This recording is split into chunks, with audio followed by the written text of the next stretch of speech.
कि आप अति शीघ्र यहाँ पर पधारें ताकि समय के पूर्व अपन आरती प्रारंभ कर सकें। श्री मुरली शर्मा परिवार से मैं निवेदन करूँ कि आप अति शीघ्र यहाँ पर पधारें। श्री ईश्वर शर्मा जी से निवेदन करूँ कि अपने मुद्दे शर्मा वर्ग में यहाँ का सम्मान लेकर आए ताकि अपन आरती का कार्यक्रम प्रारंभ कर सकें।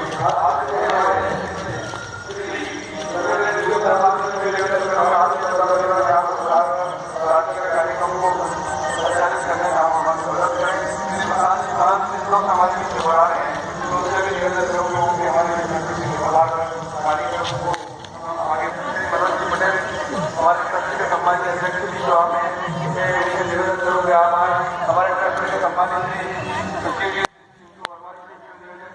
कि वो जैसे शीघ्र हमारे बीच में पधारे। सभी सम्मानित सदस्यों से मैं निवेदन करूँ कि वो भी यहाँ पर उपस्थित हों ताकि आरती का कार्यक्रम प्रारंभ किया जाए। श्री दिलीप जी यादव जी से निवेदन कि वो भी यहाँ पर पधारे।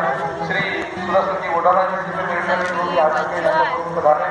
श्री प्रेस क्लब के हमारे सम्मानित सदस्य श्रीमंत फौजी जी अध्यक्ष, जयसी नागर जी उपाध्यक्ष, श्री राम जी बारोड़ उपाध्यक्ष, भारत सिंह जी तंवर